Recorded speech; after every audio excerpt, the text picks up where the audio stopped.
Happy Thursday, everybody, and welcome in to our second playoff episode of the Lions Grid. And gentlemen, that's right, after 32 years, the Detroit Lions won a playoff game, and we're still alive, baby, here in January.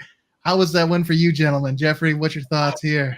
It was incredible. I was like that guy in the stands tearing up. I was like, oh my God, I became a fan of the Lions, and then they went 0-16, and I was like, oh, this is going to be my life now, I guess. But 30-something years later here, we got a playoff win. This is our best season we've ever had, guys. And Joe, after it's been 7 years, we've been doing the Lions Grid on and off here. Finally, we're seeing Lions postseason play where they are being victorious. What were your thoughts after Sunday's victory? Yeah, I've been watching them since I think 2003, maybe, the Lions.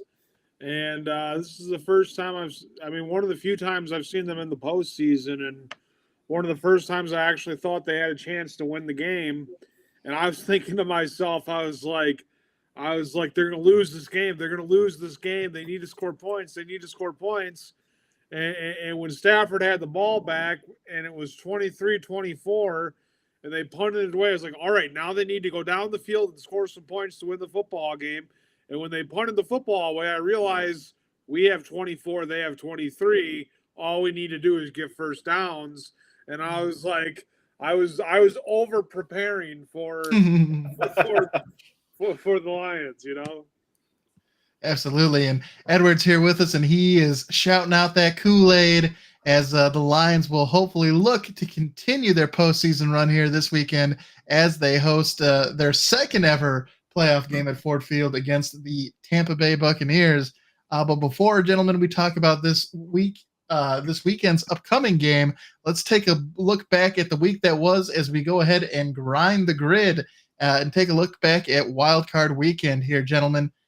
So, of course, with it being the wild card or the playoffs, not as many teams in action, but it all started with a matchup between the AFC South champion Houston Texans hosting the Cleveland Browns, and Joe Flacco, who had looked to be drinking from the fountain of youth, got humbled a little bit in this one, throwing 2 pick sixes. The Texans getting a win at home, 45-14. Cleveland was favored by 2 points in this game, and the home team Texans, under first-year head coach DeMeco Ryans, getting stuff done and advancing to the divisional round. The second game, we had the Dolphins traveling to Kansas City to take on the AFC West champion Chiefs, and Patrick Mahomes and company got a 26-7 win in temperatures that with wind chill was like negative 27. He took that one hit and his helmet broke because it was so cold. A real cold game there. Didn't suit the Dolphins at all, and the Chiefs won that one easily. They looked like they wanted to go home during the middle of the game. I would have wanted to too. That was cold. That's super cold. In a game where temperature didn't matter because it's played in a dome, we had the Packers traveling to Dallas to take on the Cowboys.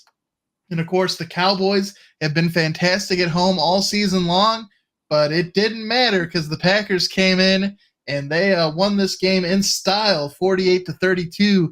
That final score really didn't reflect how much of a beatdown it was for the Packers because at one point in time, they put the second stringers in there. Sean Clifford was taking snaps, and Dak Prescott scored some garbage time TDs to make it closer. But Dak also threw 2 pick sixes in this game. And, the Packers moving on as the 7th seed. The Cowboys were the only team, higher-seeded team this weekend to lose. And that's your Cowboys.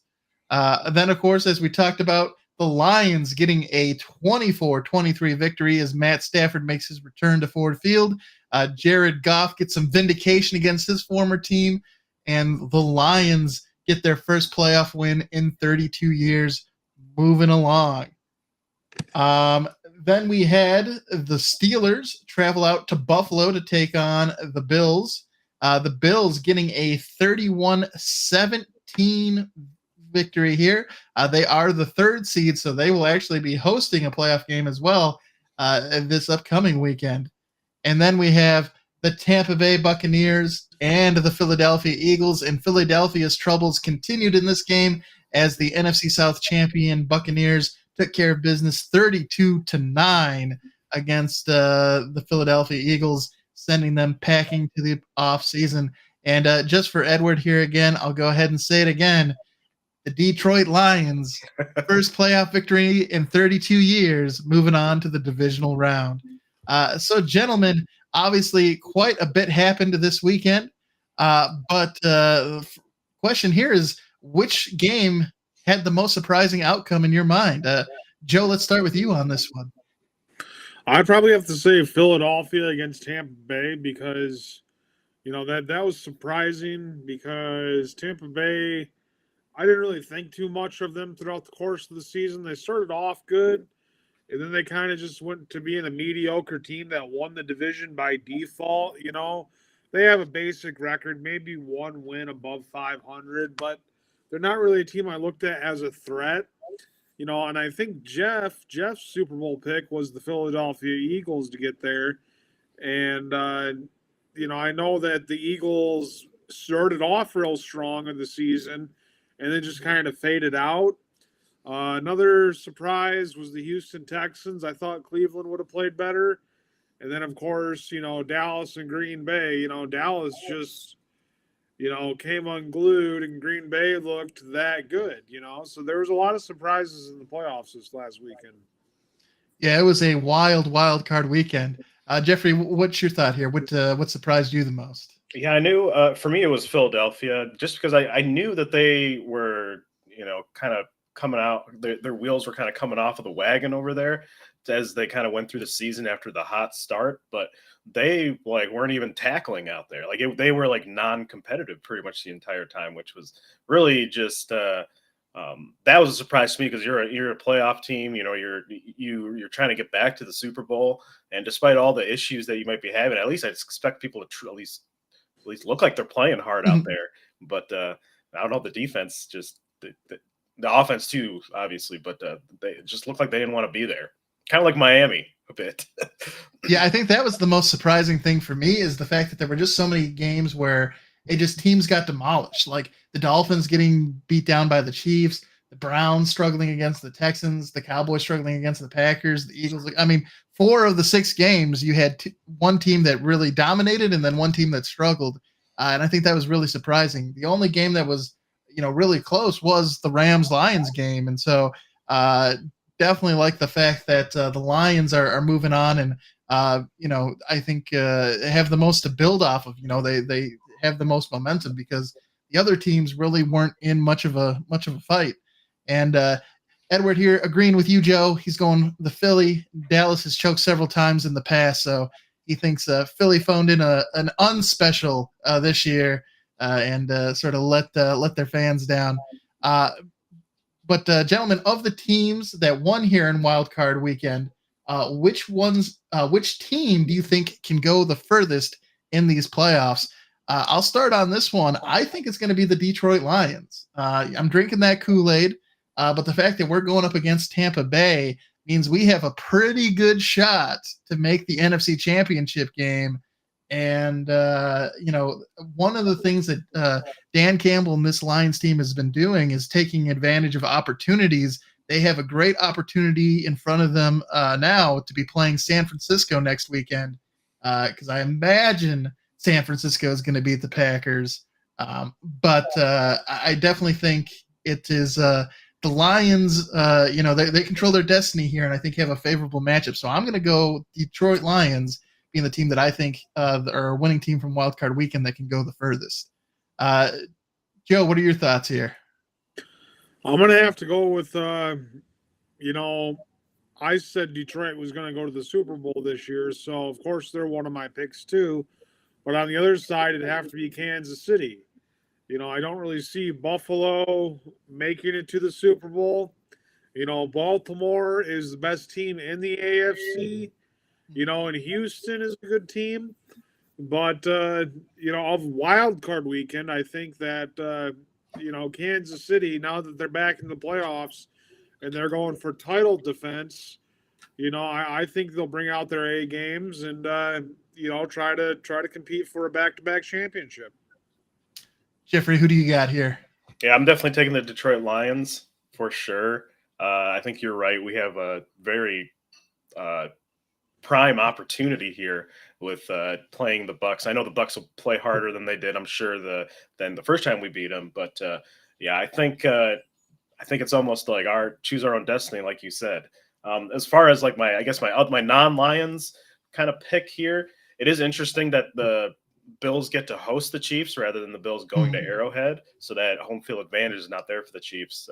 I think the Chiefs will end up winning that game, but I think what also could be spicy is the Texans and the Ravens. The Texans are, they've lost several things on offense there, but they're still finding ways to win, and I think they might bring that juice to the Ravens.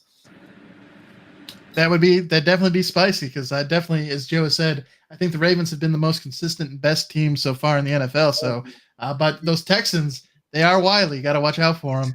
And Edward here agreeing with us, those Lions from Detroit are his pick as well. On the flip side of that, gentlemen, let's take a look here. And now, of the teams that lost in Wild Card Weekend, which one of those teams do you think is the most likely to miss the playoffs next season? Being the least likely to return to the playoffs. Jeffrey, who do you think of the losers is going to be entering a bit of a rebuild period next season? I want to say the Steelers, but I can't doubt, especially if Mike Tomlin comes back, them getting a winning record and being somewhere in that wild card round. But I honestly think it might be Philadelphia based on kind of what we saw, what they're going to do. There's a lot of people retiring on that team. I think they might look a lot different. I'm not sure if they'll get back to their that. I just don't know. It's a very perplexing thing kind of seeing them, because I thought they were very good, but then towards the end of the season, I'm like, I'm not quite sure what I'm seeing here. They are very suspect. Very true. Joe, what are your thoughts? I don't know. I thought a lot of the teams that got eliminated on Wild Card Weekend, are young teams that have potential to do damage for a few years coming up here in the NFL, that could be competing for division titles, that could be competing in the playoffs. They were all quality teams. I could say something about LA being, Stafford's done, and the team, they've already had their run.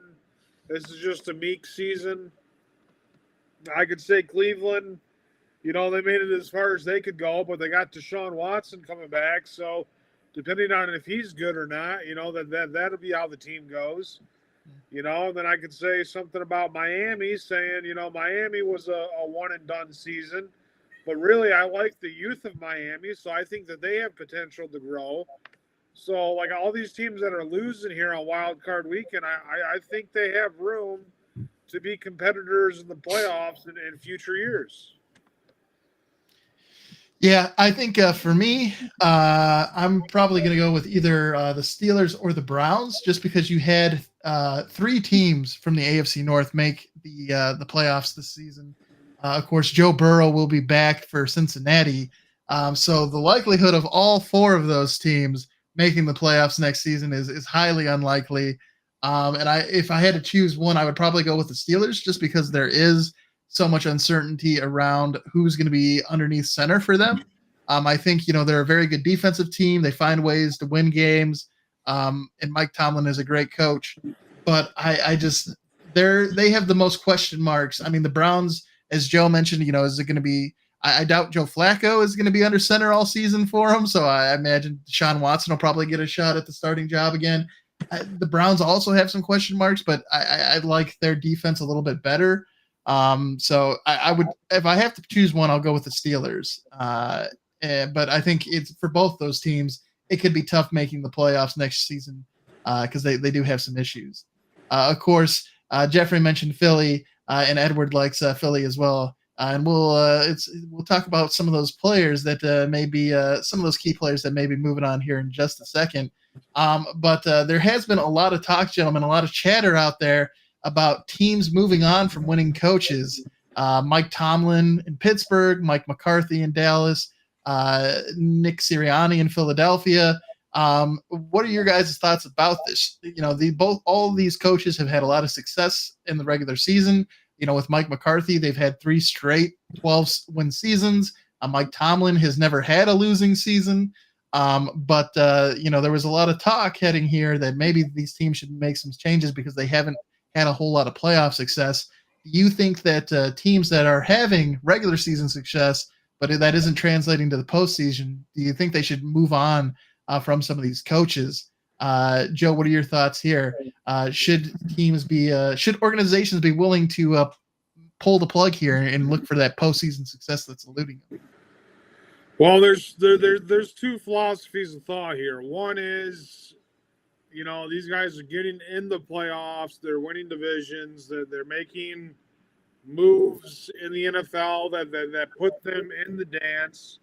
Then there's another school of thought. There's the school of thought that it's like get somebody new in there. It might be a rebuild for a year or 2 or 3, but ultimately what we want to do is we want to win championships. But it's like do you stick with what's won consistently for 10 years, or do you look for a new head coach that's gonna possibly be like a Dan Campbell and try to motivate his team to the heights they've never been to before?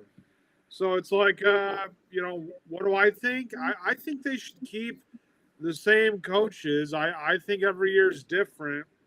I think it wears and it tears on a coach, on a team to be doing it for so long. But every once in a while, these coaches, they get the motivation, they get the scheme, they get the eureka epiphany, and they're able to string together some playoff wins and win the Super Bowl. But I think the problem is complacency, and if you hire somebody new, it's always a gamble compared to with Dallas, knowing you've already got the division a lock. And Philadelphia won't be as good next year, so most likely Dallas will be back. McCarthy another year. So that's my thoughts. Yeah, good. Jeffrey, what are your thoughts here? I think of the teams kind of listed here, Pittsburgh, Dallas, and Philly, I think as far as who's most likely to get dropped, I think it would be Philly just because I think Pittsburgh and Dallas's front office and ownership, they have been more, they've been more kind of slower to make changes as far as like changing people out, like coaches, coordinators, that kind of thing. Jason Garrett was there for quite a bit of time, and a lot of people were calling for him to get canned a lot sooner. He went like 8-8 every year, but they still kind of stuck with him. But I think Philadelphia, I think they're more willing to make moves and more like dramatic moves. So I think if any of these kind of get dropped, I think it could be Philadelphia, and they could be looking at a rebuild. Yeah, great point there. And I think it's come out that Tomlin plans to return next season. Dallas has decided to stick with Mike McCarthy. So it seems like those 2 teams have kind of already stuck their flags in the ground and have decided we're going to stick with the guys. I think Nick Sirianni is the guy whose future is still a little bit up into debate. But as Lions fans, we know that just because you get rid of a coach who may not be getting you to that championship game you're looking for, there are worse things that can happen when you get rid of that coach. This is a kind of a unique season, though, where, you have Bill Belichick, you have Mike Vrabel, you have some quality head coaching candidates available.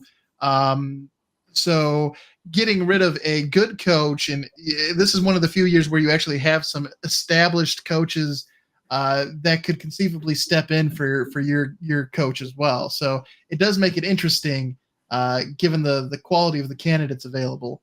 And Edward here chiming in, depending on who's available, he'd say yes. Depends with the wide open coaching vacancies this year. It looks like almost a third of the league is going to be changing their head coach this year, which is a great point here from Edward. And it does make it difficult when you have a lot of competition there as you try to secure your next head coach. One thing I wanted to note real quick is that they said that Jim Harbaugh had an interview with San Diego Chargers, and I was like, I don't know if that'd be the team I'd want to see him go to. It's like, first he wins a national championship with the iconic Michigan team in college football. maybe a good spot for Jim Harbaugh would be in the New England Patriots. It could be. It could be. And we'll come back to that idea here in just a moment there, Joe. We'll talk a little bit about that when we take a look at our Lions more focused questions as we dip a little bit into the state of Michigan. But we've talked a little bit about Philadelphia here, gentlemen, already. But do you think this was the last game of the Kelsey, Lane Johnson, Brandon Graham, and Fletcher Cox era in Philadelphia? Do you think? I mean, Kelsey, it had came out that they reported that he said he was retiring after the game. I saw on his podcast that he said that isn't necessarily true, though he may be leaning that way. It's definitely not official yet. But do you think for that core four of theirs, do you think this was the last run? I know Brandon Graham has already said he's coming back this next season. But Jeffrey, what are your thoughts here? Do you think we'll be seeing a different Philadelphia Eagles here next season? Yeah, I do. I think Kelsey, although he's playing at a high level even this late into his career, just the body language and kind of what he was looking like on the sideline towards the end of the game kind of, to me, indicated that he was like strongly considering retiring. And then Fletcher Cox has been there for a while, and he's still playing at a high level, even though they kind of rotate him in when needed. Graham's coming back, yeah, but I think that core I think it's over. That era is over. Yeah, it's been really impressive, the fact that those four have been in Philadelphia for so long and played as good as they have. But do you think, Joe, we've seen the last of those four in that foursome in Philadelphia? Yeah, with those four guys combined in a football game, never again in Philadelphia will it happen, or anywhere else in the National Football League. Yeah, I think that that era is over with. Philadelphia is going to be breaking apart. They can't hold all that talent together that they have on their team with the cap space. I agree that maybe of the wild card teams, they're the one that doesn't get back next year to the playoffs. And Edwards here in agreement. He's going yes, and he believes that Jason Kelsey will be leaving, in his opinion, and that the Eagles will be starting a small rebuild.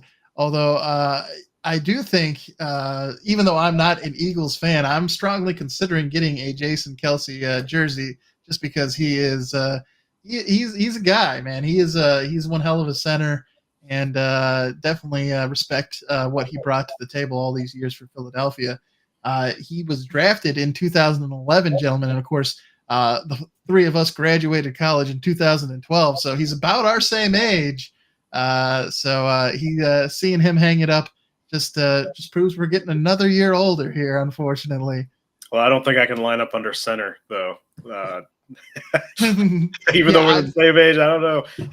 I don't want to be part of the tush push. That seems the way, especially with the way Tampa was actually able to shut it down, with them actually getting lower than Jason Kelsey on that play. That's crazy. Like that looked like it was zero fun being involved in that. So yeah.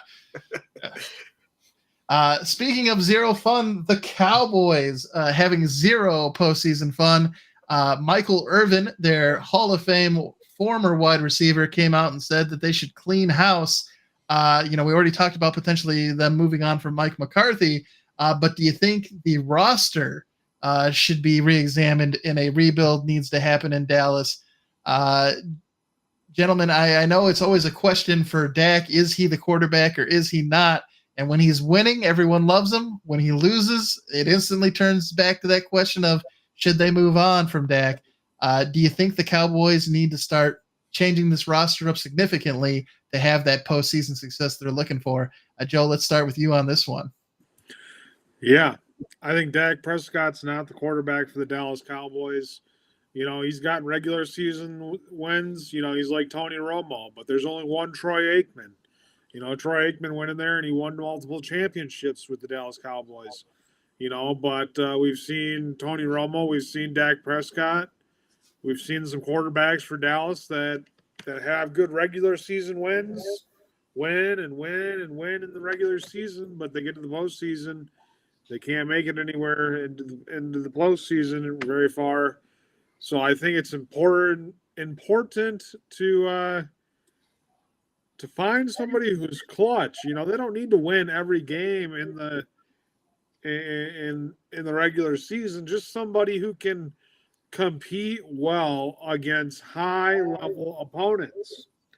You know, maybe they should trade for Stafford.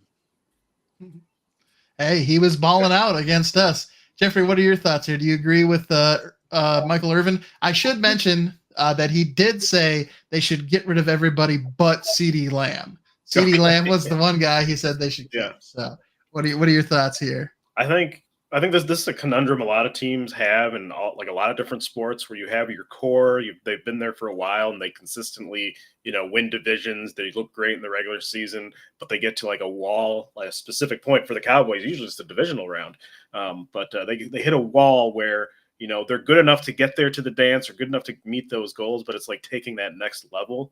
Is it worth kind of breaking up that group that kind of got you to that level? I think the Cowboys are there right now.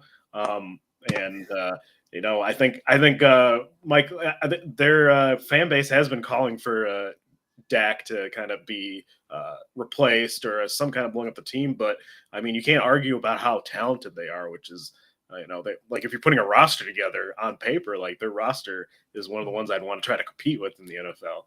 But it's a conundrum. I feel like a lot of teams have, I say run it back one more year. That's my thing. I'm with Edward.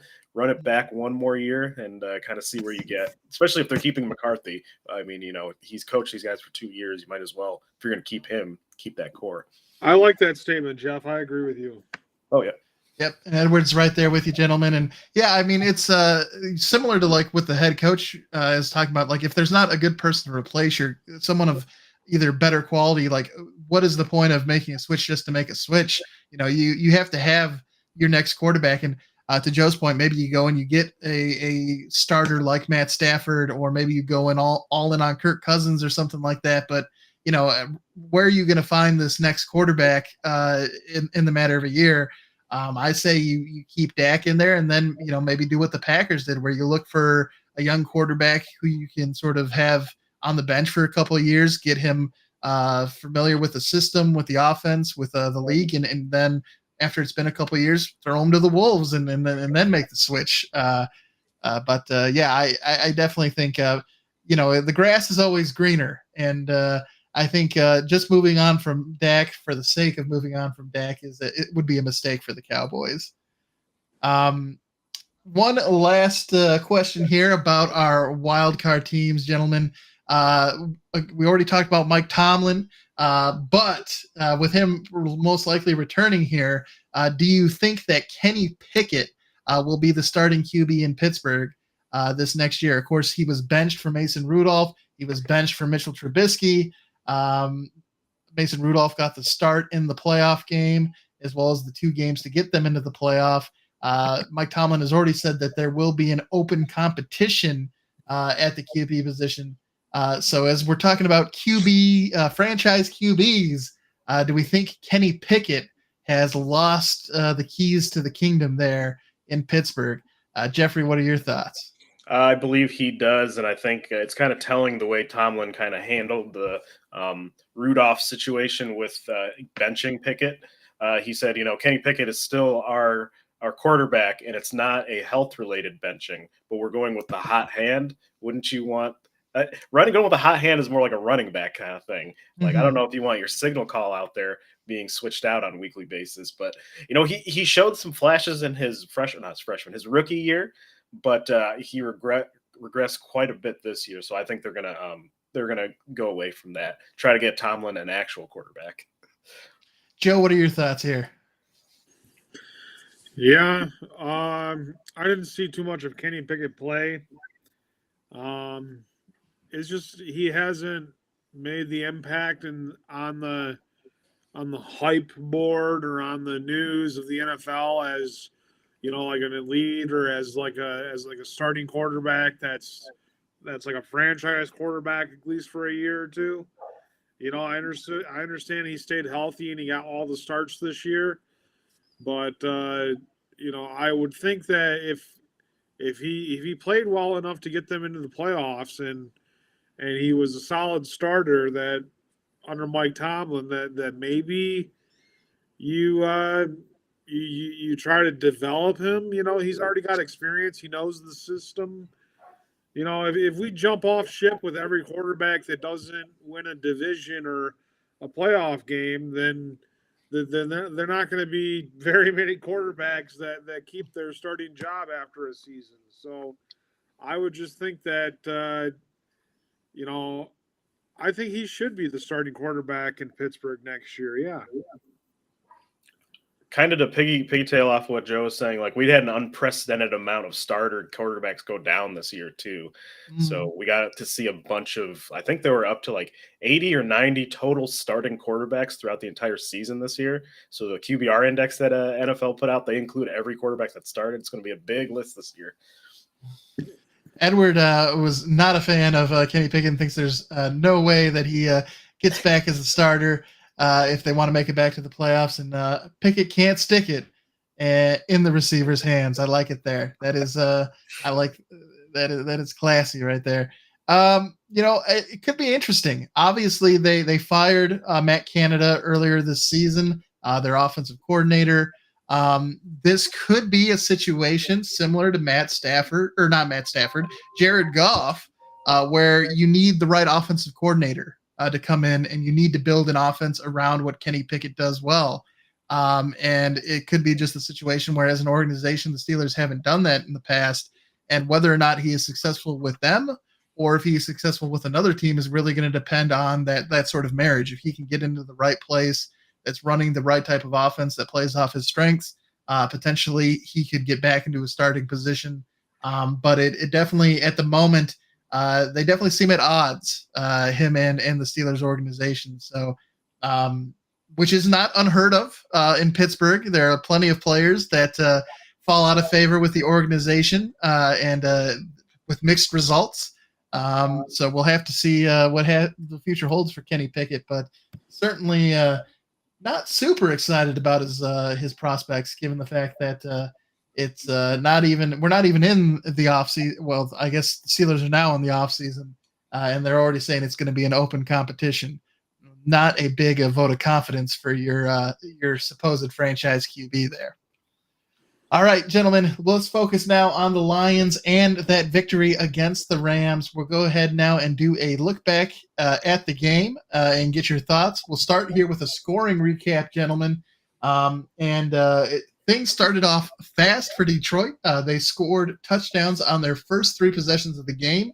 All of them were 75-yard drives, and they built a 21-10 lead in the second quarter. During that time, Jared Goff was 14 of 15 for passing. Bless you, Joe. Bless you. 161 yards and with a 2-yard touchdown pass to Sam Laporta. David Montgomery and Jahmyr Gibbs also found the end zone running the ball. Of course, Matt Stafford, in his return to Ford Field, was also off to a hot start with that Rams offense. They scored on their first three possessions of the game as well. They had 2 touchdowns and a field goal. And at halftime, Detroit led 21-17. And that field goal is an important thing because that ends up being a key stat and the reason why the Lions won this game. We'll talk about that in just a second. But in the second half, after the Lions defense forced the first punt of the night and got their first possession of the second half, the Lions kicker, Michael Badgley, was able to hit a 54-yard field goal. And that's the last points the Lions would score on the evening. That put them up 24-17. Then we had Maher, the Rams kicker. He countered with a 27-yard field goal to make it 24-20. The Rams got another field goal midway through the fourth quarter to trim the lead to 24-23. And then Detroit's defense did the rest to come up huge to force a punt with 4 minutes remaining.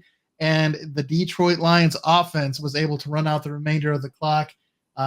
Amon-Ra St. Brown pretty much willing the Lions to victory with that first down catch. He had 7 receptions in that game, and all 7 of them went for first down yardage. He put the team on his back there, and Detroit was able to ice that game. If we look at the QBs, because of course with Jared Goff and Matthew Stafford being traded for one another, These players are linked. So if we look at their QB comparisons, Goff finished the game going 22 of 27, passing for 277 yards, a touchdown, no interceptions, and a passer rating of 121.8. Stafford went 25 of 36 for 367 yards. Ouch.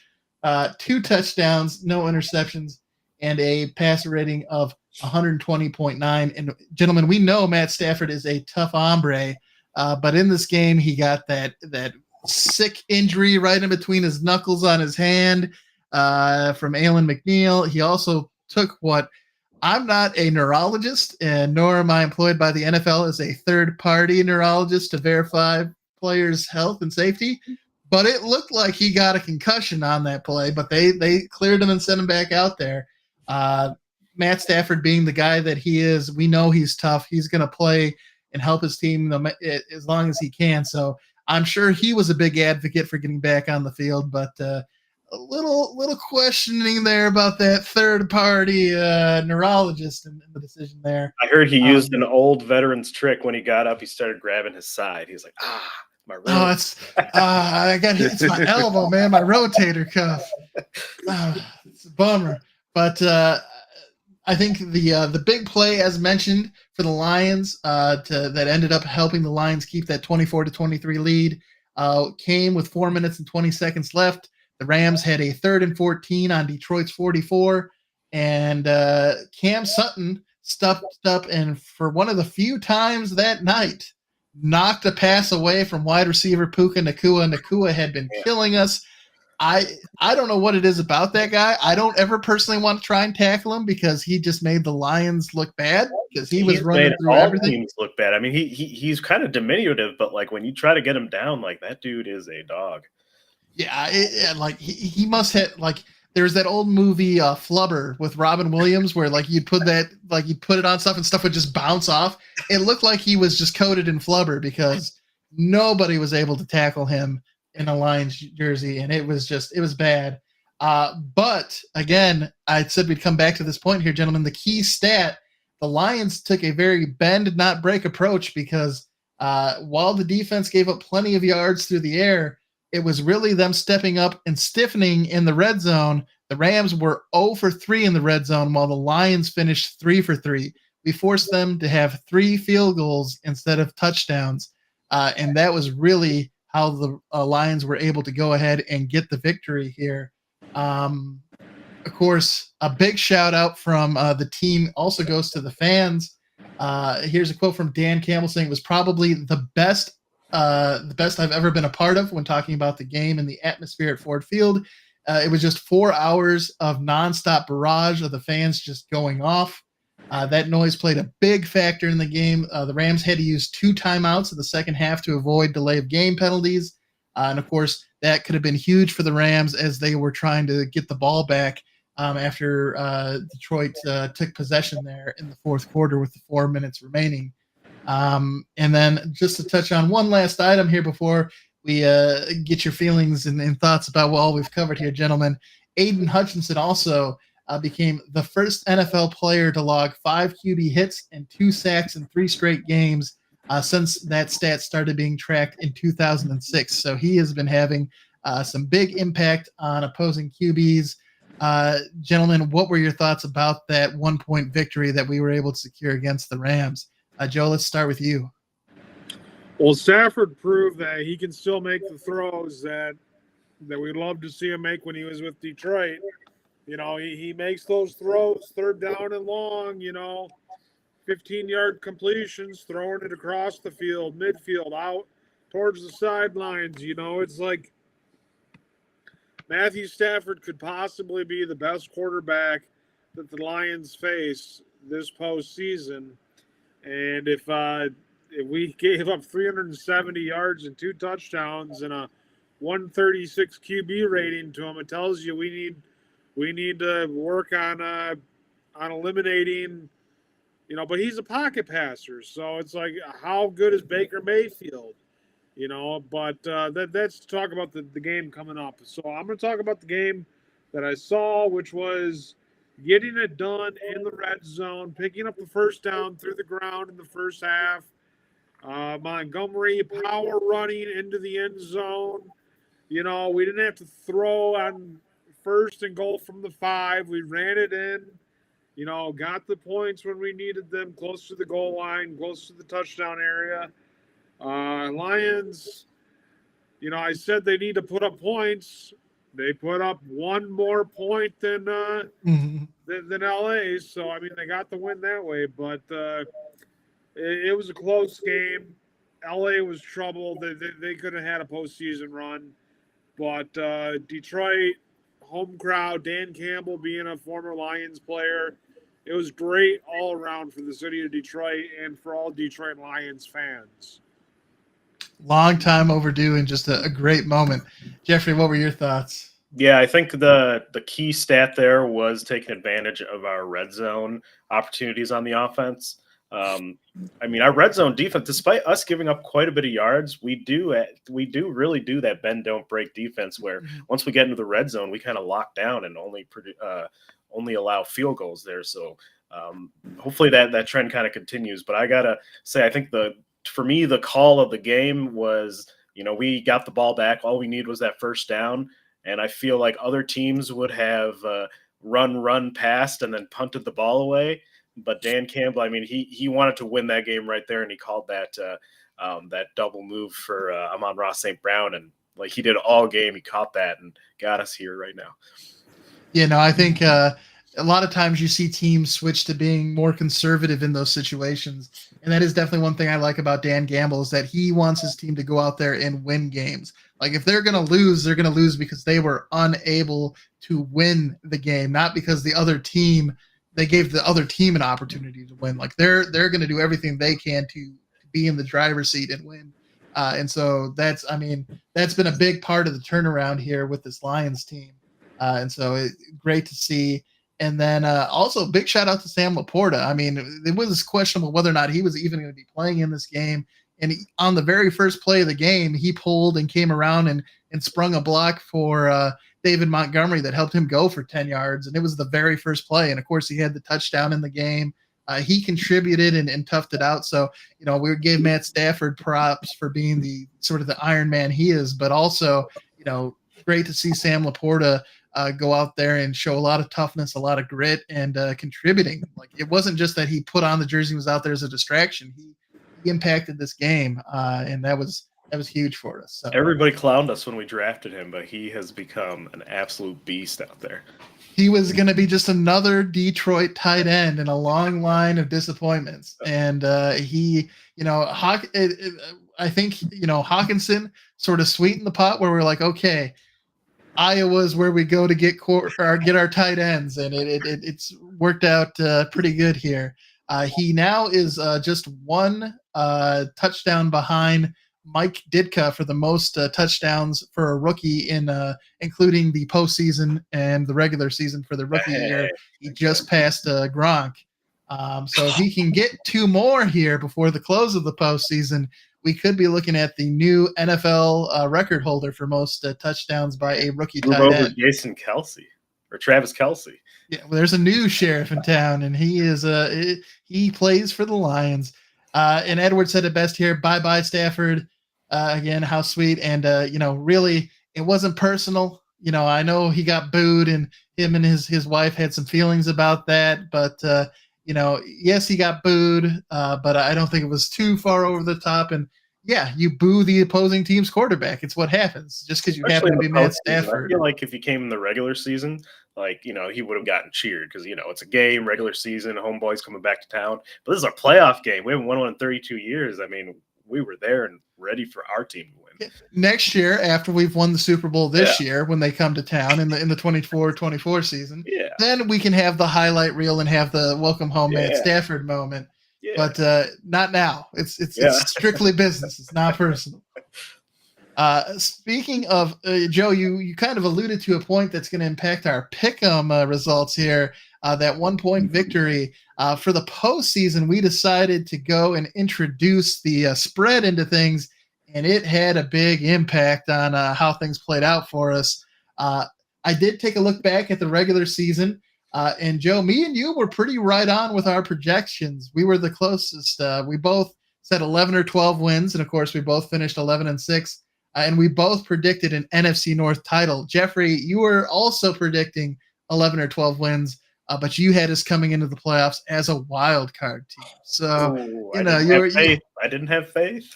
you're still our regular season champ, but yeah, but you know he picked the Lions in every game this season. It's true. he did. So I mean, we were pretty good. I mean, our predictions compared to our pick'em results were pretty good. Now as we turn to the playoff pick'em, we did not do so good. Again, we used the spread in this one. Of course, it was a weird weekend, anyways. Jeffrey, you did the best out of all of us. You went 3 for 3 in this one. I went 2 for 4, and Joe, unfortunately, you picked some right outcomes, but you were 0-6 this past weekend. Yeah. The only person who got the first game correct was Jeffrey. He was the only one to go with Houston in this one. And then Jeffrey, we were both right here with the Kansas City over Miami. We all didn't like the fact that Buffalo was giving up 10 points to Pittsburgh, but Pittsburgh didn't care that they were getting 10 points and let us all down. Then we had the Dallas and Green Bay game, and Jeffrey, you didn't like the fact that Green Bay was getting 7 from Dallas. Me and Joe just thought that Dallas would beat Green Bay, but Green Bay, of course, pulling the upset there, giving you your third correct pick, and unfortunately giving Joe and me another L in the bracket. But then I was the only one here to go with Tampa Bay, and so Philly got you both a loss there. And then we all went with the Lions, who, of course, won the game against the Rams. But the Lions were giving up 3 points. And unfortunately, with that 1-point victory, it did not beat the spread, and we all got an L there, despite picking the right outcome. So hurts a little bit, gentlemen, but maybe we can do better this week. This week, we have some really big spreads to consider. We have Houston at Baltimore. Baltimore giving up 9.5 points to Houston in this game. Joe, we'll start with you on this one. Do you like the Ravens minus 9.5, or do you like those Houston Texans and the points? Houston. He's going with the Texans. Very nice. Jeffrey. Yeah, Ravens. I think it's going to be way closer than 9.5. I think I'm going to take Houston on that one. I'm going to be the Debbie Downer.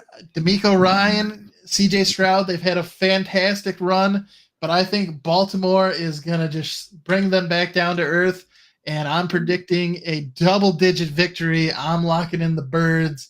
Give me the Ravens in that one. Ending the rookies. Ending the rookies' good luck run. Next, we have San Francisco, who is also 9.5-point favorites against the Packers. Of course, the Packers didn't beat the spread because they got the points, but beating the favorite opponent last week. In this game, I'm going with it's 9.5. I'm actually going to go with Green Bay in this one, not to win outright, but I don't know if San Francisco can cover that 9.5 spread with how good that Packers offense looked against the Cowboys. Jeffrey, are you taking Packers in the points, or are you going with the 49ers? I'm taking Packers with the points. Definitely. Yeah, I think San Francisco defense is pretty good. They're a different type of defense than Dallas, but I think with the way Green Bay is rolling right now, it's going to cause some problems. Joe, how about you? Niners or Packers? Green Bay. Everybody locking in Green Bay. That Edward really likes Green Bay. He's taking the Packers outright. Oh, he's smelling the upset.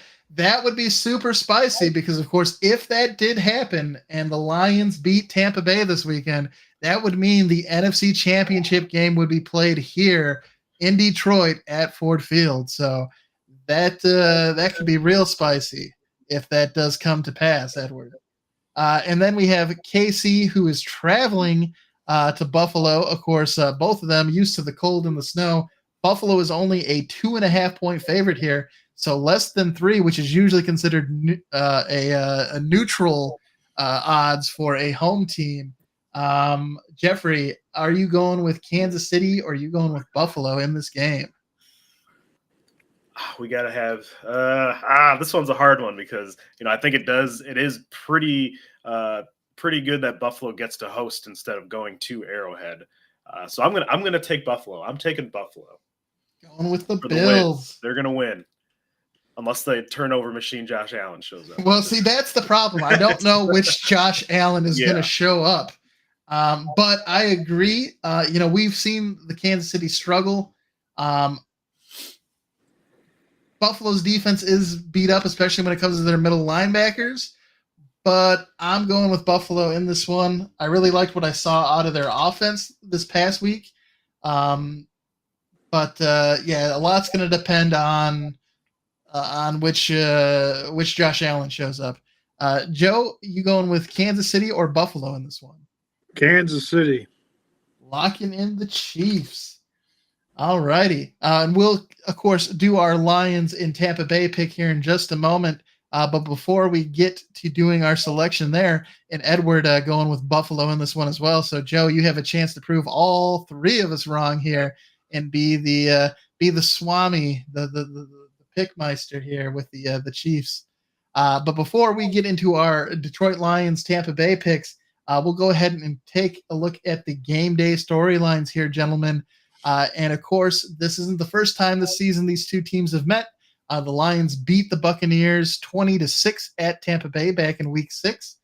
In that Week 6 contest, Detroit's defense held the Buccaneers without a touchdown and just 2 field goals total. Quarterback Baker Mayfield went 19 of 37 passing for 206 yards with no touchdowns. He threw 1 interception to Will Harris and finished with a passer rating of a dismal 56.8. Tampa Bay also ran the ball for 46 yards on 16 carries for just an average of 2.9 yards per carry, and only was able to muster a very small 251 yards of total offense. It feels like we've been giving up a lot more than that through the air each week here in recent memory. So the Lions defense played rather well. On the flip side of things, Jared Goff went 30 of 44 and threw for 353 yards, which was his highest passing total of the season. He had 2 touchdowns, no interceptions, and finished with a rating of 107.5. His favorite target on the day was wide receiver Amon-Ra St. Brown. He caught 12 passes for 124 yards and a TD.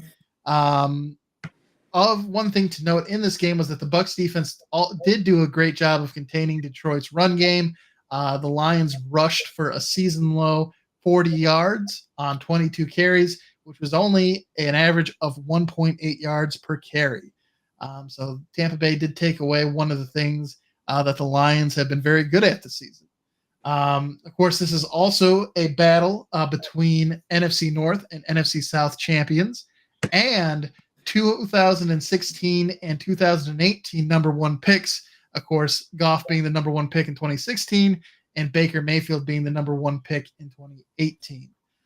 If we take a look at the FanDuel sportsbook for this game, Detroit is favored to win this game. They're giving up 6.5 points to Tampa Bay. The money line is Tampa Bay plus 240, Detroit minus 295. And the over-under for this game, gentlemen, is 48.5 points. So it should be a relatively high-scoring affair, according to the bettors in Vegas. And as mentioned, we took a look a little bit at the stats from their previous game. If we look at the total offense and total defense for these teams throughout the season, the Detroit's offense, passing-wise, is the 4th best passing offense in the NFL. The Tampa Bay pass defense is the 29th worst pass defense. So good opportunity there for the Lions to take advantage of a weakness for Tampa Bay. When it comes to rushing, we are the 5th best rushing offense in the league, but Tampa Bay's defense is the 5th best rush defense in the league. So strength against strength there. Definitely looks like passing may be the way to get the victory here. And then if we take a look at how our defense stacks up against Tampa Bay's offense in terms of passing, the Lions have been a very bad passing defense. They are the 27th rated pass defense this season, but the Tampa Bay offense is only the 18th rated passing offense. So not necessarily a huge strength for Tampa Bay, although we do know they have Mike Evans, Chris Godwin. They have plenty of talent, but hasn't necessarily translated to a lot of success. And then in terms of our rushing defense, we are the second best rushing defense in the NFL. And the rushing attack for Tampa Bay is the worst rushing attack in the league. So, again, it looks like the passing will probably be their best route as well. But, I like definitely our 4th versus 29th a little bit better than I like our 27th against their 18th. It seems to favor the Lions a little bit in this one. In other news, gentlemen, James Houston has been activated for the Lions and should be seeing some action in this game against Tampa Bay. And then the last item before we get your guys' thoughts here on the game to cover is just a little bit of beef between C.J. Gardner-Johnson and Baker Mayfield. Now, in fairness, this beef started actually, this question was asked before the Rams game, so he didn't know we would be playing Tampa Bay when he said this. But C.J. Gardner-Johnson is on record as saying that the Rams receiving core is one of the better groups we've faced all year besides that Tampa group. If you give that Tampa group a good quarterback, that's a good group. Mike Evans, Chris Godwin, Russell Gage, that's a great group, Gardner-Johnson said. And so saying they need a QB there, the reporters asked Baker Mayfield what he thought about Gardner-Johnson's opinion there, and he says, I don't think he's really watched the film because he mentioned Russell Gage. We love Russell, but Russell hasn't played a snap for us all year. He's going to be going off that preseason stuff that the media was talking about, but he didn't play our first game, so I'm excited to see him. I think he's a really good player. He's been for a while, and he's been an impactful guy on every team he's been on, so he's a good player, but yeah, he's got to do a little bit more film study. So a little bit of playful banter there between the Lions safety and the Tampa Bay quarterback. We'll see if they can settle it on the field here, gentlemen. But what are your initial thoughts here about this matchup with Tampa Bay? Is there anything that you're looking forward to seeing? Is there anything that has you worried? Jeffrey, let's start with you. Yeah, I'm really looking forward to seeing this. I think I mean I don't want to jinx anything. I'm going to knock on my wood table here, but I think we can handle Tampa Bay like we did last time. We're definitely more creative on offense than Philadelphia is. I mean, they were basically just running all four curl routes, every receiver, every play, the whole game. I think the Tampa Bay's defense are going to have a much harder time kind of dealing with all the weapons on offense because I mean they did win the NFC South, but I mean. You see the competition in that. Baker Mayfield, I'm a fan of Baker Mayfield, but I do concede that he is inconsistent at times. So if he's not like absolutely on his game, he tends to struggle. But I think with James Houston coming back and our crowd being in the game, I think it might be too much for Tampa Bay to handle. Very nice, Joe. What are your thoughts here about this matchup with the Buccaneers? I think that Goff threw the ball 44 times in the first matchup against Tampa, and they only produced 20 points. I understand Tampa's rush defense is 5th in the league on rush defense, and I understand our rush offense is 5th in the league on rush offense. But, we don't want to become one-dimensional. I think we have to be able to run and pass the football. I don't care how we get it done, but if we get over 40 yards, that's a positive. If we get over 75, the more rush yards we have in this football game, the more opportunity we have to win the football game. I think if we can run the ball with Montgomery or Gibbs or screens or counters or power runs, I think that gives us an opportunity to wear them down and take the ball out of Baker Mayfield's hands so he can't put up so many points. I really think we need to be able to run the football in this game. We don't want to get into a shootout, and that's where Baker Mayfield could possibly beat Jared Goff is in an all-out quarterback battle at Ford Field. Weather conditions are neutral. There's no heat, there's no snow. It's just air-conditioned dome stadium. So I think that what we got to look for is, to put up more points, obviously, than what Baker's going to do over the air, because they're not really a threat through running the football. So we have to work on our pass defense this week in practice. So I think that if we learn to run the football, shut down the opposing passing game, I think we should be able to win this game. And I don't think it's an easy game to win. I think we have an opportunity to win this game and go to the NFC Championship game.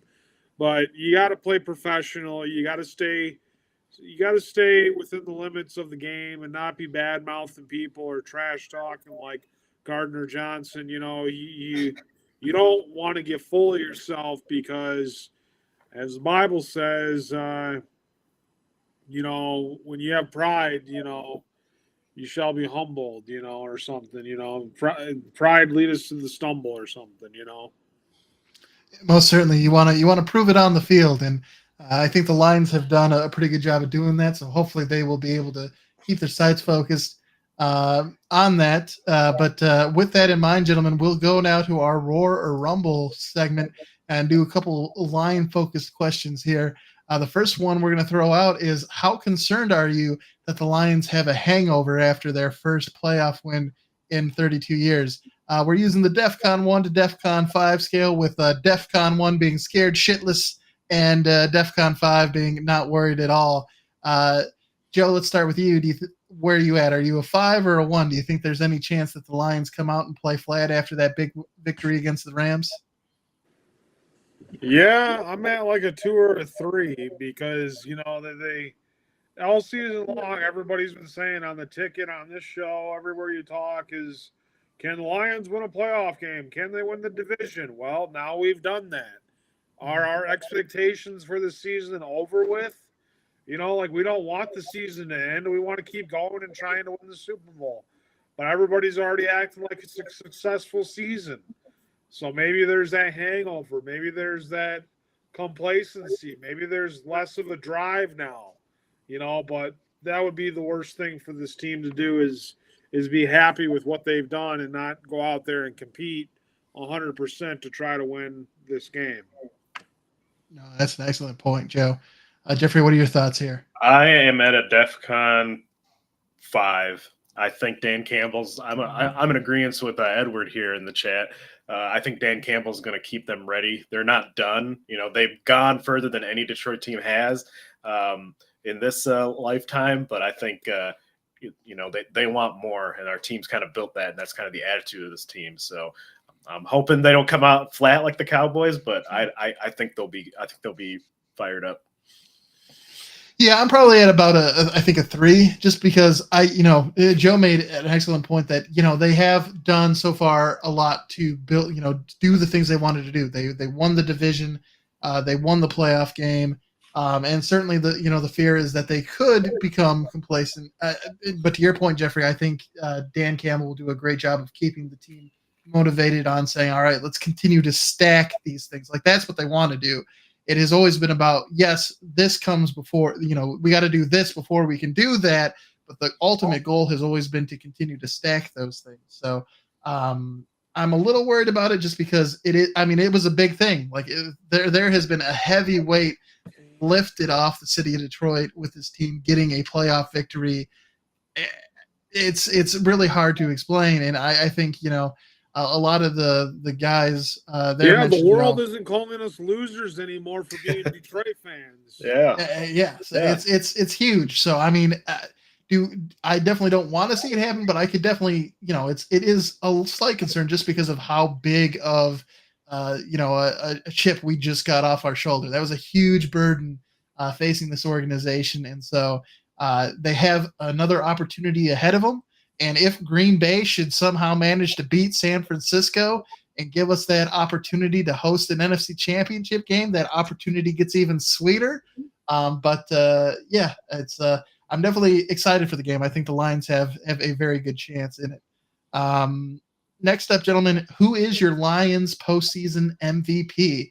And good luck just picking one individual here. Jeffrey, who do you got as your MVP? Right now, for me, it is Amon-Ra St. Brown. He's so reliable. He makes plays. They call plays for him to end games. I think so far he has been absolutely dominating for us. Joe, who's your pick? Just so we can all three go with different people, so we can give them some morale. I'll go with Aiden Hutchinson. As a former defensive tackle, I'll go with Aiden Hutchinson. He can put pressure on the quarterback, and that's what we need him to do. And I am going to be, Joe, it's funny you went with your former position in football. I'm going to be a offensive line homer, and I'm going to go with Penei Sewell. They started that game off by running to his side multiple times and getting off to that fast start.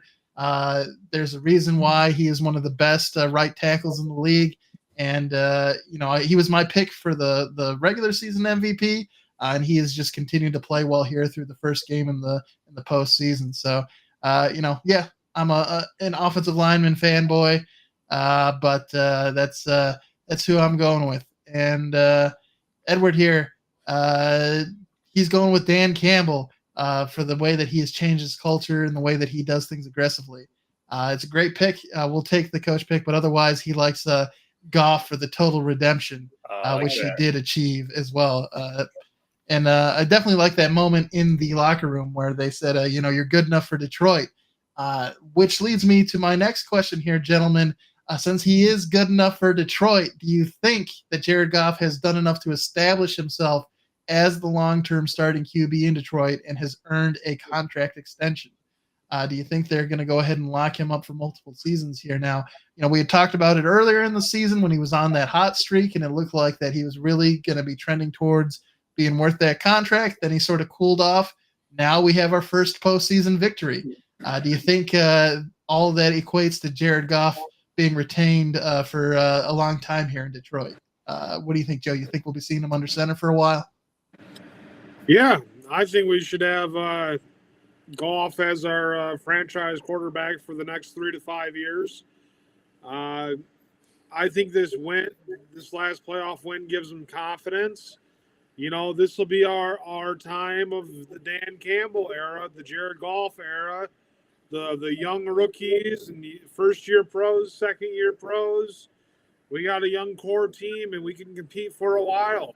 Why not sign up Goff to be our quarterback since he was here at the beginning of it? Let him stick it out and be here throughout the time in which we can be competitive in the NFC.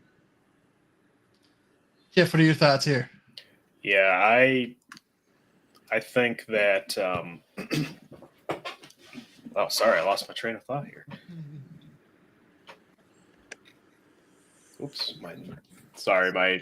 my notes down here kind of went out to the past show here. Oh, you're good. I'll jump in. Oh no, go ahead. Oh yeah, I think he's certainly earned it. That cold streak did worry some people, because we were having the best season of our life. And it's like, oh, what if we had a better quarterback during this kind of thing? But no, I think he's certainly earned it. He's redeemed himself. I think I would love to have him for the next 3 to 4 seasons.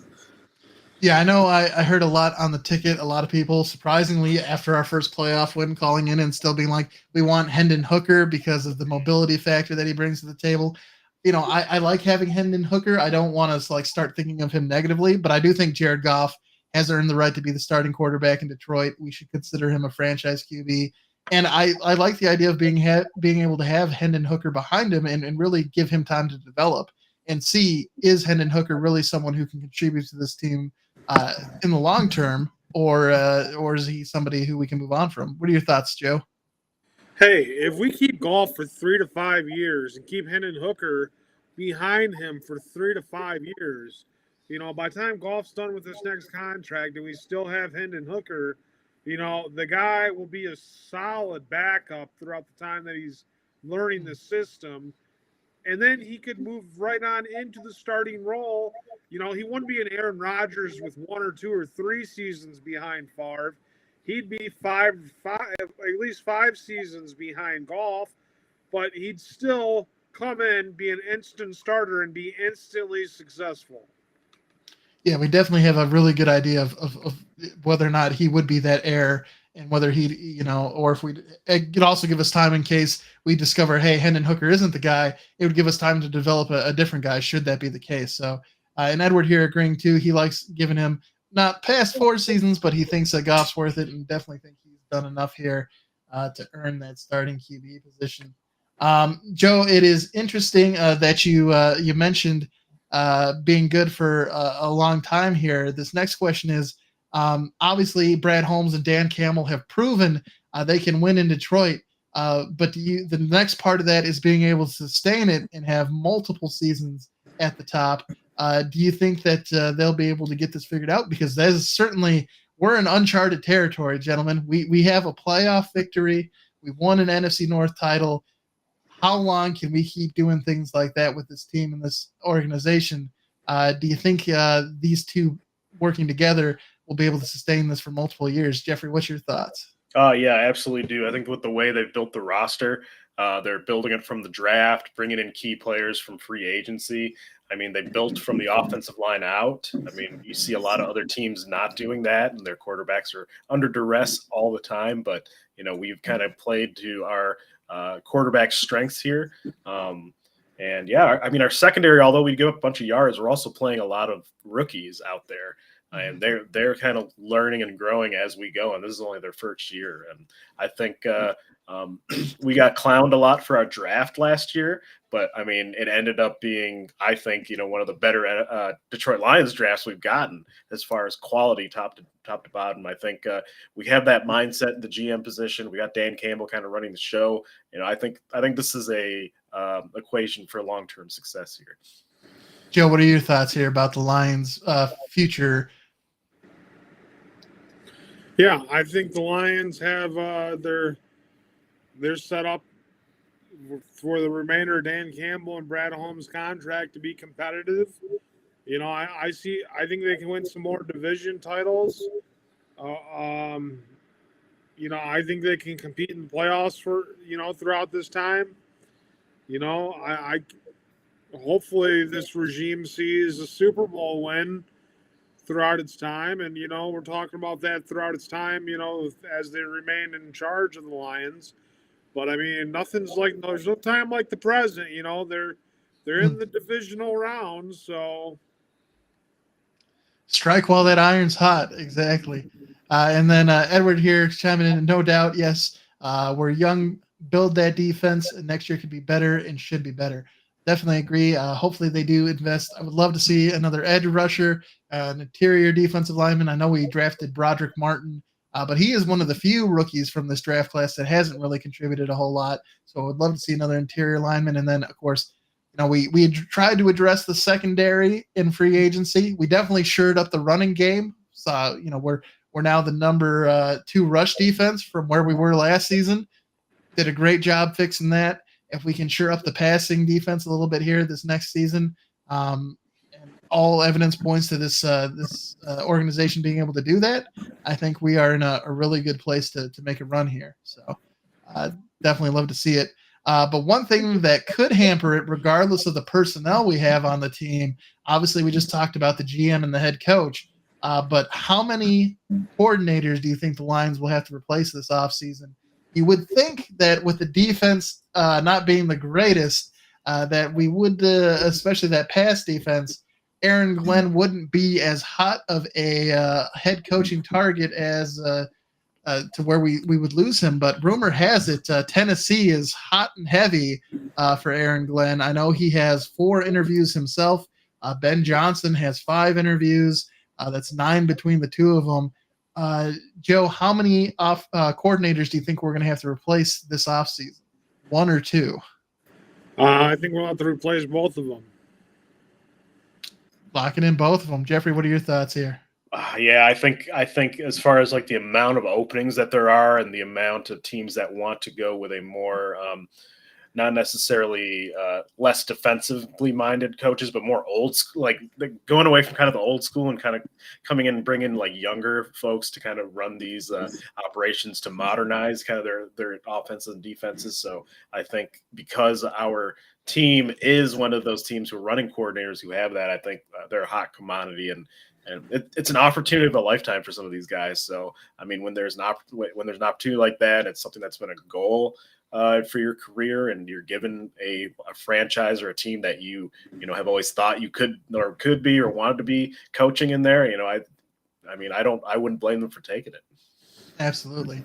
And I'm in a little bit of agreement here with Ed. I definitely think Ben Johnson is most likely gone. Aaron Glenn doesn't make a whole lot of sense to me. But for I'm not familiar with Tennessee, so I am not sure why I've seen why the reports have come out that they are super interested in Aaron Glenn. I have no idea about the direction of that franchise. I wouldn't trade Mike Vrabel for Aaron Glenn. That doesn't seem like a good business deal to me. But I mean, if that's what the Titans organization wants to do, I mean, they're more than welcome to do it. But I definitely think it will definitely impact this Lions team because both Ben Johnson and Aaron Glenn have been huge in this turnaround of this organization. Obviously, Dan Campbell, Brad Holmes are really the architects, but they have been key players to help facilitate that. I also feel like they would do their due diligence to make sure the replacement would be of a high quality replacement also. So it's not like it's not like in a Philadelphia situation where their OC and DC left and they absolutely crumbled because it's just the fear of the unknown, right? We're not sure who that'll be, but I definitely trust the Brad Holmes and Dan Campbell to find the right guys to take over for them. It's just, it sucks not knowing who it'll be and how things will turn out. Speaking of not knowing things and how they'll turn out, Joe, you mentioned a little bit earlier Jim Harbaugh interviewing with the Los Angeles Chargers. I know I think he spoke with the Falcons, and I think he's speaking with the Raiders as well. He's definitely interviewing around. Of course, he's also working on a contract extension with the University of Michigan. Gentlemen, will Jim Harbaugh leave the ranks of college football to join the NFL next season? Jeffrey, what are your thoughts here? Do you think we'll be seeing Harbaugh back in the NFL? I do think we're going to be seeing Harbaugh back in the NFL. I mean, he tried to interview for the Minnesota job when they got rid of Zimmerman, and that kind of went sideways. I mean, he's obviously playing the field here, making sure a contract will be in place next year kind of thing, whether it's with Michigan or not. But I think with the kind of looming investigations that are coming his way and the fact that he's asking in his NFL contracts to put in that if he gets any issues with his previous college team can't be a fireable offense in the NFL, I think he's just going to get away before that smoke over there in Ann Arbor becomes a fire. So, I definitely think he's going to be in the NFL again. Joe, what are your thoughts here? Yeah, that's a good take on that, Jeff. I agree. But I would like to see him stay with Michigan just for the opportunity to be one of those, known head coaches in college football, like a statement in college football. Like he just won a national championship with Michigan. I like watching Michigan, in the classic coaches that are there for 10 years or, Lloyd Carr, Bo Schembechler, like let's have Jim Harbaugh be one of those coaches. Let's create a repertoire of year in and year out under Jim Harbaugh at Michigan. I think that would be a class act, and I think that would be something that college football needs for Michigan. I'm not sure you take Jim Harbaugh out of Michigan, are you really competing for a national championship? And who's to fill the role of Jim Harbaugh if Michigan does leave, or if he does leave Michigan? So, I mean, is it really a fit in the NFL for him to go to? I don't know. I think he'll get paid more at Michigan, but not something I would like to see.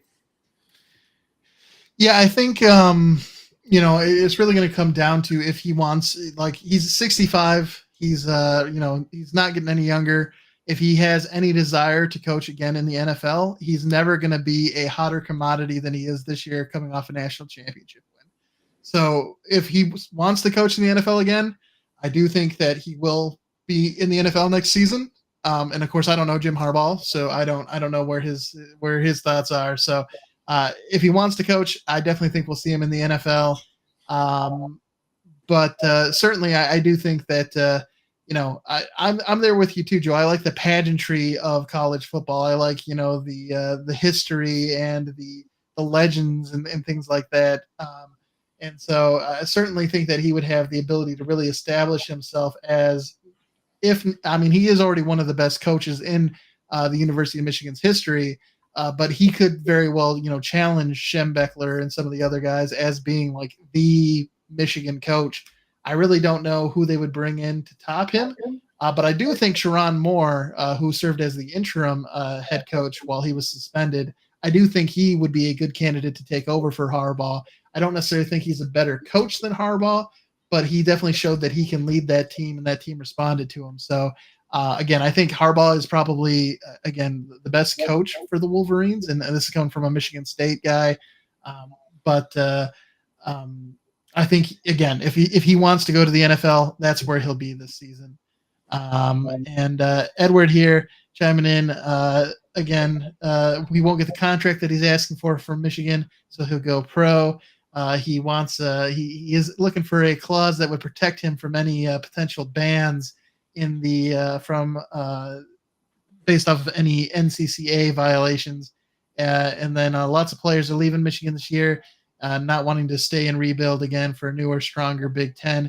We saw Nick Saban retire because of everything going on with NIL and the transfer portal, being fed up with it. So, it may be something that helps push Jim Harbaugh to the NFL to not have to deal with that stuff either, even though, of course, Michigan is set up rather well to deal with those things.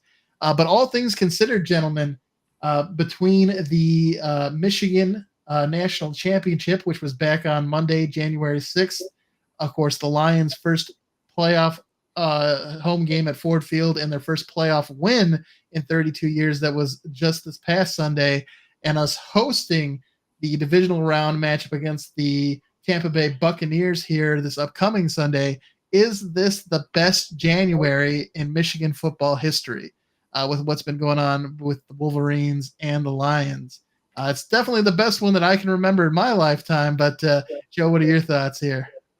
Yeah, I think it is. Yeah, Michigan, Rose Bowl on January 1st, they beat Washington on the 8th. The Lions win their playoff game. Detroit beat Minnesota, here in January, and they got one more game. Michigan, by all accounts, all games played in January this year so far, they haven't lost yet. So they got to keep that trend going. Absolutely. Jeffrey, what are your thoughts here? You think this was peak Michigan football this month?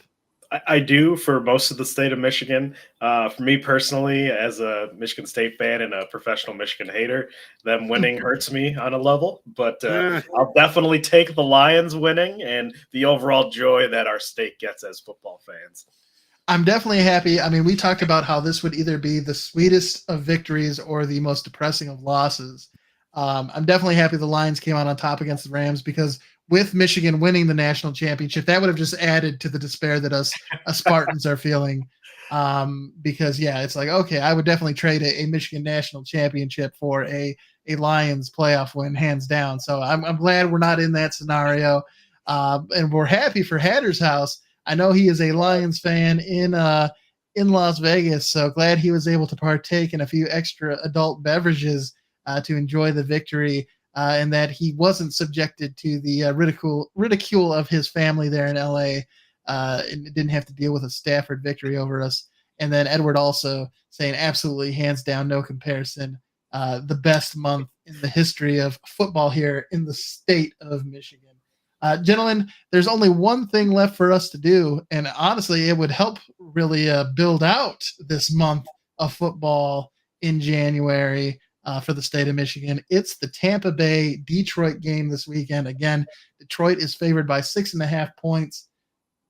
We're going to lock in our winners here, gentlemen, and then, of course, it could get even spicier if the 49ers were to fall to Green Bay. That would bring the NFC Championship game in January to Detroit. So it could be a very spicy January for the state of Michigan when it comes to football. 6.5 points. That's just under a touchdown here. But you know what? We beat them 20-6 the first time. I'm going to go with Dan Gamble and the Lions, drink that Kool-Aid, and I'm going to lock him in to cover that 6.5 points. Good teams win, great teams cover, and I'm going to go for them to get the victory and put themselves in the NFC Championship game. Give me the Lions.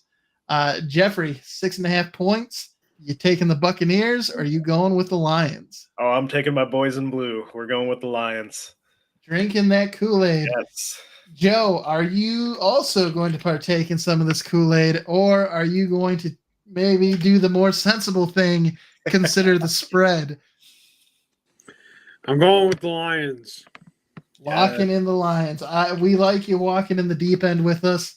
We're all going to lock in the Lions there, and hopefully, just like last week, even if we don't cover the spread, we'll see a Lions victory, and definitely looking forward to that. It should be a good game with these Tampa Bay Buccaneers. Again, their sort of strength is on the passing side of things. It's a mild strength because, again, they're the 19th best passing offense. So definitely we got to watch out for Evans and Goodwin, but could be a pretty spicy game here against Tampa Bay. And Hatter's house is also a UCLA fan, so he'll be seeing us Michigan fans. All right, go Bruins. Here soon with the realignment with are they going to continue to call themselves the Big Ten, or are they going to change the name? Because there's definitely way more than 10 teams at this point in time. It'll be interesting to see. Hatter's house is also going with a Green Bay upset against NFC North San Francisco. Conference. So that would be an NFC North brawl at Ford Field for the NFC Championship, which I'm not against. I don't hate it. Edward likes the Lions with a 27-13 victory in this one. Baker's baking us an NFC title championship cake. Going to get burying Mayfield again. Go Lions. Bet the house on the money line is Hatter's House's recommendation, and several sacks this Sunday. I did mention that Aiden Hutchinson was the first player in NFL history to have 5 QB hits and 2 sacks in 3 consecutive games. I'm hoping that he makes it 4 here against Tampa Bay, and we get to come back here and celebrate another Lions playoff victory. It would be ridiculous. We've gone 32 years without one. To be able to celebrate 2 in a single season, gentlemen, unheard of. All right. Well, I want to thank everybody for tuning in and participating in the show. Definitely appreciate your comments. And again, we're coming to you live on YouTube, Facebook, Twitch, and Twitter.